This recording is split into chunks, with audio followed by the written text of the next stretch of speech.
गंवार जिठानी modern देवरानी। अर्पिता की शादी राकेश से तय होती है, जो एक सरकारी नौकरी करता था। अरे चाची, अर्पिता इतनी सुंदर, पढ़ी लिखी और मॉडर्न लड़की है, फिर कहाँ आप इसकी शादी ऐसे घर में कर रही हैं? अरे लड़का सरकारी नौकरी करता है, इंजीनियर है, खूब कमाता है, खूब मेहनत की है लड़के ने इस नौकरी के लिए। अर्पिता भी राकेश को पसंद नहीं करती थी, लेकिन पिता ने हाँ कर दिया तो शादी के लिए मन मारकर तैयारी कर रही थी। हाँ माँ, चाची ठीक ही तो कह रही हैं। पता है मेरी सहेलियों के पति कितने मॉडर्न हैं।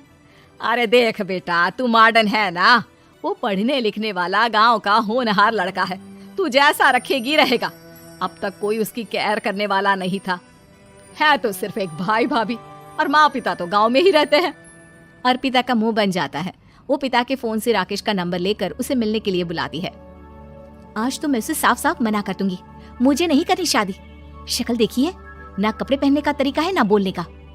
अर्पिता राकेश से मिलने जाती है। अब क्या हो गया, आपने मुझे अर्जेंट मिलने को बुलाया, सब ठीक तो है ना?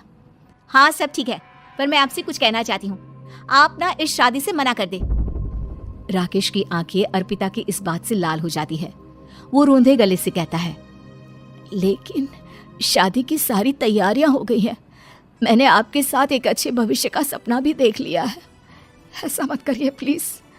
माँ पिता के अलावा मैंने किसी को दिल से अपना माना है तो वो आप ही है। देखिए, मुझे आपसे कोई समस्या नहीं है, लेकिन आप मेरे जैसे नहीं हैं। मैं मॉडर्न लड़की और आप। मैं आपसे वादा करता हूँ, जब तक आपके लायक नहीं बन जाता मैं कभी आपसे बीवी का हक नहीं मांगूंगा। अर्पिता राकेश का प्यार देखकर पिघल जाती है और शादी के लिए हाँ कर देती है। दोनों की शादी हो जाती है, लेकिन शादी के बाद राकेश की भाभी, जो कि पूरी की पूरी देहाती थी। ए राकेश, उठ, जब पानी भर कर ला, और तेरी बीवी को बोल के चूल्हा लगा दिया है, रोटी बना ले। क्या है ये सब, और तुम्हारी भाभी इस तरह चिल्ला क्यों रही है? क्या करूं, भाभी ही खाना बनाती है और मुझे पढ़ने के लिए इस घर में रखा, तो मैं घर का सारा काम कर देता हूँ। अब तुम आ गई हो, अपने तरीके से देख लो। ये मकान तो तुम्हारे पापा ने बनवाया था ना शहर में, ताकि बेटा पढ़ाई कर सके। हाँ, पर भाभी ही पूरे घर में रहती है। ठीक है, देखो अब। अर्पिता बाहर जाती है। सूट पहनी अर्पिता को देखकर जेठानी का पारा हाई हो जाता है। ए शहर की हीरोइन, यहाँ ना चलेगा ये सब, समझी? साड़ी पहनो साड़ी, वो नारंगी वाली निकाले हैं तुम्हारे लिए, जिसमें हरे रंग का फूल बना है, और सीधे पहुंचो रसोई में। मेरे आगे नहीं चलेगा ये सूट बूट का नाटक, समझी? देखिए भाभी, आप बड़ी हैं, आपने राकेश की पढ़ाई में मदद की, लेकिन ये मकान इनके पिताजी का है, तो मैं अपना पोर्शन अलग कर रही हूँ। मैं आज से आपके साथ नहीं रहूंगी। जेठानी का तो मानो पारा ही हाई हो जाता है। और ऐसा कैसे नहीं रहेगी? हाँ, और कौन बोला कि राकेश अलग हो जाएगा? वो अपने भाई के बिना नहीं रहता। आज देखिए तो, देखिए कल के आई छोरी क्या बोल रही है। राकेश के साथ बात हो गई है, मैंने ऊपर का हिस्सा राकेश को दे दिया है, उसकी अपनी जिंदगी शुरू हो रही है, तो अच्छा है ना कि अब रसोई भी अलग हो जाए। अर्पिता राकेश की ओर फक्र से देखती है कि उसने अर्पिता के लिए स्टैंड लिया। अर्पिता बाजार में जाकर सारा रसोई का सामान ले आती है। पिता के दिए सामान से घर सजाती है और अपने तरीके से पूरे घर की सजावट करती है। शाम को राकेश ऑफिस से आता है। कुर्ता पैजामे में राकेश को देखकर, अरे ये क्या पहना है?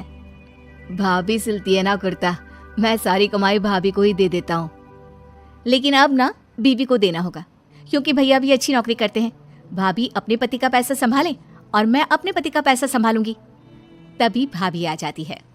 अरे देखो, बहुत हो गया। हाँ, अलग रहने तक तो ठीक था, लेकिन पैसा हम एक फूटी कौड़ी नहीं देंगे। बचपन से तुम्हारे पति को हमने पाला है, उसका हिसाब दो। अच्छा, हिसाब चाहिए? कितना पढ़ी हैं आप जो आपको हिसाब चाहिए? बड़े भाई हैं उनकी, जिन्होंने उन्हें पढ़ाया लिखाया, वो हिसाब मांगेगी तो जरूर दे दूंगी भाभी। अरे देख, हाँ, अगर तूने पढ़ाई की है तो मैं भी अंगूठा छाप ना हूँ। अरे 5 की क्लास तक पूरी पढ़ाई की है, समझे?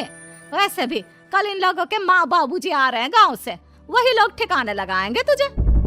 अगले दिन सास ससुर आते हैं, दोनों बहुत ही सीधे लोग। अच्छा किया जो ऊपर के हिस्से में राकेश की गृहस्थी लगा दी, अब दोनों बेटे अपना अपना देख ले।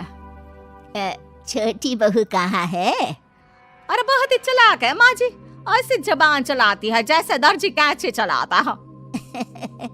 वैसे बहू तुम भी कम नहीं थी। और सुनाओ। तभी छोटी बहू सास ससुर के पैर छूकर उन लोगों को चाय और नाश्ता देती है। माँ जी, आप थक गई होंगी, मैं खाना लगा देती हूँ, ऊपर आ जाइए चाय पीकर। अरे बस बस, यही रहेंगे वो, क्योंकि बड़ी बहू मैं हूँ। हमेशा से इनके माँ बाबूजी मेरे पास ही आए हैं। चलिए माँ जी, आप ना किचन में खाना बनाइए, मैं जरा बाजार होकर आती हूँ और फिर साथ में खाना खाते हैं। जेठानी बाजार निकल जाती है और सास ससुर बेचारे घर पर अकेले। फिर दोपहर को, माँ जी, मैंने आप सभी के लिए खाना बनाया है। माना मैं छोटी हूँ, लेकिन अच्छा लगेगा अगर आप लोग मेरे साथ रहें। वैसे भी यहाँ है कौन बेटा, चलो ऊपर राकेश के पास ही चलते हैं। सास ससुर दोपहर का खाना खाकर वहीं आराम करने लगते हैं कि जेठानी आ जाती है। अरे वाह, ये तो वही बात हुई ना, कल की आई को पूरा परिवार और हम अकेले के अकेले। भाभी देखिए, परिवार में प्यार से रहा जाता है, ना कि चालाकी से। अम्मा खाना कैसे बनाती, पहले ही गांव से थक कर आई हैं। हाय रे दया, तो मैं का बाजार से ऐस करके आ रही हूँ। अरे भूख के मारे मेरा सर दर्द हो रहा है, पर यहाँ मेरी फिक्र कौन करेगा।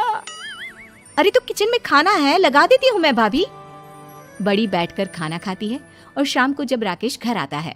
अरे राकेश, तू तो पूरा हीरो लग रहा है इन कपड़ों में। ऐसे कपड़े पहले क्यों नहीं पहनता था?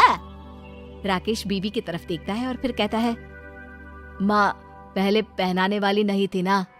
हाँ हाँ, और हम जो हाथ से सिल सिल कर कुर्ता पहनाते थे उसका का? अरे तुम्हारे भैया तो आज भी पहन रहे हैं। तभी अर्पिता सास के लिए कपड़े और ससुर के लिए शर्ट पैंट ला कर देती है। उन लोगों को फ्रिज से ठंडा पानी और टीवी में फिल्म दिखाती है। अरे कब से इनको बोल रहे हैं कि फ्रिज वाले आओ, लेकिन ये है कि मानत ही ना है। बहू, अब तो तुम ही समझाओ ससुर जी को।